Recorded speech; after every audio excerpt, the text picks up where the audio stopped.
নমস্কার, আমি অসীম শীল। যা বলবো সত্য কথা, আর এই সত্য কথাগুলো শুনে আপনাকে ভাবতে বাধ্য করবে। যে কথাগুলো আজ বলবো যদি ভালো লাগে কমেন্টে জানাবেন, আর যদি খারাপ লাগে তবুও জানাবেন। দীর্ঘদিন ধরে ওবিসি মামলার লড়ে যাচ্ছেন আত্মদ্বীপ নামে একটি সংস্থা, যার কর্ণধার হচ্ছেন পোষণ মৈত্র। তার প্রচেষ্টায় 2010 সালের পর যতগুলো জাতি ওবিসি কাস্টের মধ্যে তালিকাভুক্ত হয়েছেন সকলের সার্টিফিকেট কলকাতা হাইকোর্ট বাতিল করে দিয়েছেন।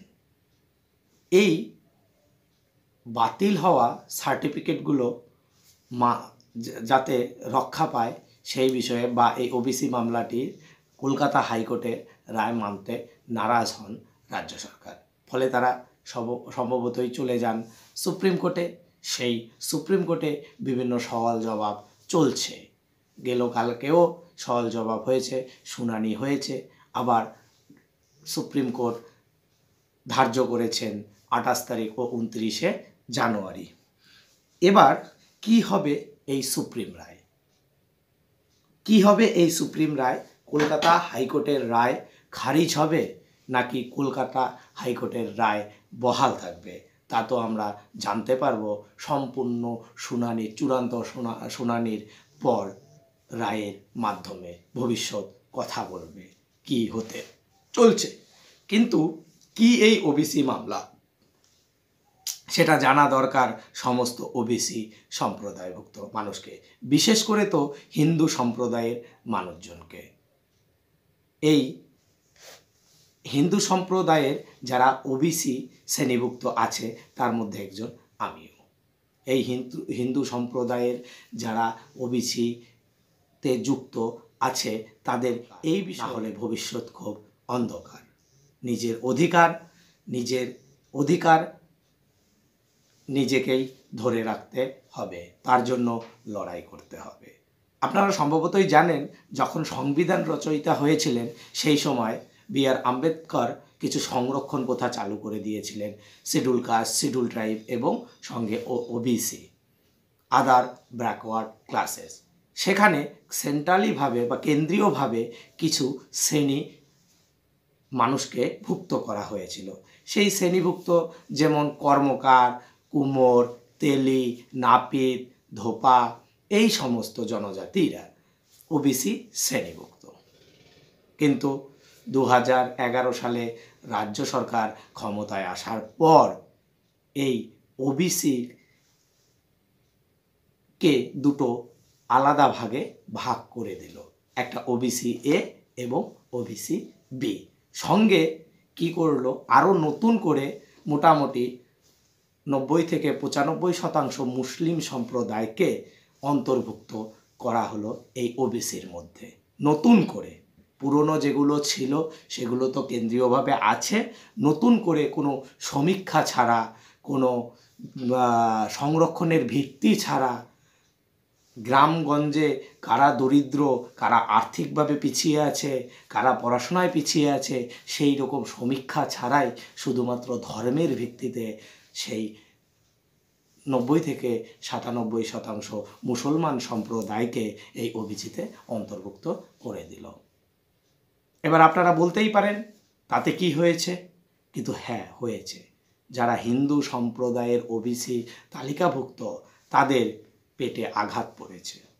এই ওবিসি এ আর ওবিসি বির মাধ্যমে ওবিসি এর মধ্যে বিভিন্ন মুসলিম, মানে বেশিরভাগই মুসলিম সম্প্রদায়ের, 97% বা 99%ই মুসলিম সম্প্রদায়ে অন্তর্ভুক্ত। আর ওবিসি বির মধ্যে মুসলিমও আছে, আবার হিন্দুও আছে। এবার ঘটনাটা ঘটলো কি, যে কোনো চাকরি, শিক্ষাক্ষেত্রের চাকরি হোক, পিএসসির মাধ্যমে হোক বা বিভিন্ন সংরক্ষণের ক্ষেত্রে টোটাল সেন্ট্রালিভাবে 27% ওবিসিদের সংরক্ষণ দেওয়া হয়। তাহলে সেই সংরক্ষণ দেওয়ার ফলে নতুন করে যদি কেউ চলে আসে সেই সংরক্ষণের মধ্যে তারাও পড়ে যাচ্ছে। তার ফলে কি হচ্ছে, তাহলে নিজের হকের দাবি, নিজের যে অধিকার, সেই অধিকার থেকে নিজেকে বঞ্চিত করা, নিজেদের বা হিন্দু সম্প্রদায়ের যারা ওবিসি আছে তাদের বঞ্চিত করছে এই রাজ্য সরকার।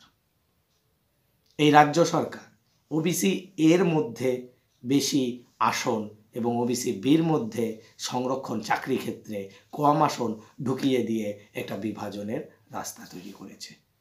এই বিষয়টি যখন হাইকোর্টে মামলা হয়েছিল তখন মহামান্য বিচারপতি বিষয়টি খুব গম্ভীরভাবে দেখে সব পক্ষকে বিবেচনা করে এই নতুন করে যেই ওবিসি সম্প্রদায়ভুক্ত হয়েছেন যে মুসলিম সম্প্রদায়গুলো বা সেখানে 2-4টা হিন্দু সম্প্রদায় থাকলেও সমস্ত সার্টিফিকেটকে বাতিল করে দেন। মহামান্য আদালত আমার মতে ঠিক করেছেন।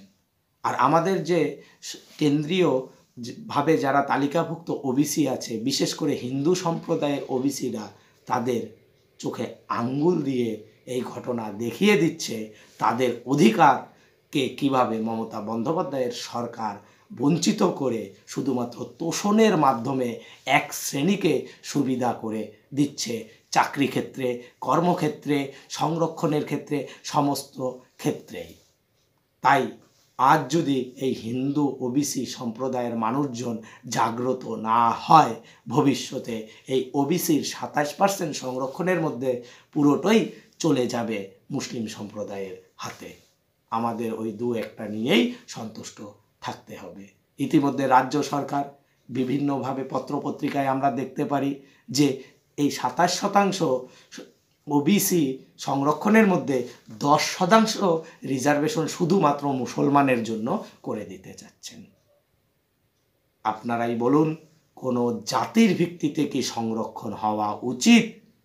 কোনো জাতির বিরুদ্ধে জাতিগতভাবে সংরক্ষণ হওয়া উচিত না, সেটা আমাদের ভারতবর্ষের প্রধানমন্ত্রীও বলেছেন এবং এটা বিভিন্ন সময় বিভিন্ন কোর্টের বিচারপতিরাও বলছেন যে কেন জাতির মাধ্যমে সংরক্ষণ করা হবে।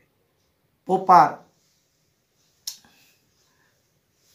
ভাবে সমীক্ষা করতে হবে, প্রপার ভাবে গ্রামে গিয়ে কোন জাতি পিছিয়ে আছে সেই সমীক্ষা করে তবেই সংরক্ষণের আওতায় ঢুকিয়ে দিতে হবে। কখনো তো আমরা দেখি না নতুন কোনো সম্প্রদায় এসসি সম্প্রদায়ভুক্ত হয়ে যাচ্ছে। তাহলে কেন বারবার ঘুরিয়ে ফিরিয়ে এই ওবিসির মধ্যে একটা সম্প্রদায়কে ঢুকিয়ে দিয়ে আমাদের অধিকার থেকে বঞ্চিত করা হচ্ছে? তাই আমি একজন হিন্দু ওবিসি সম্প্রদায়ের একটা ছেলে হয়ে বা চাকরি প্রার্থী হয়ে যাই বলুন না কেন, আমি এর তীব্র প্রতিবাদ করছি এবং সমস্ত হিন্দু সম্প্রদায়ের ওবিসি আছে তাদের প্রতিবাদ করা উচিত। আপনারা ভাববেন এটা অস্তিত্বের লড়াই। পোষণবাবুকে আত্মদ্বীপ যে সংস্থাটি এই ওবিসি মামলা নিয়ে লড়ছেন তাকে অসংখ্য ধন্যবাদ, অসংখ্য ধন্যবাদ। আপনি লড়ে যান, আপনার সঙ্গে আমরা অবশ্যই যতটা পারি সহযোগিতা করব। আমার কথাগুলো আপনাদের ভালো লাগলে কমেন্টে জানাবেন। নমস্কার।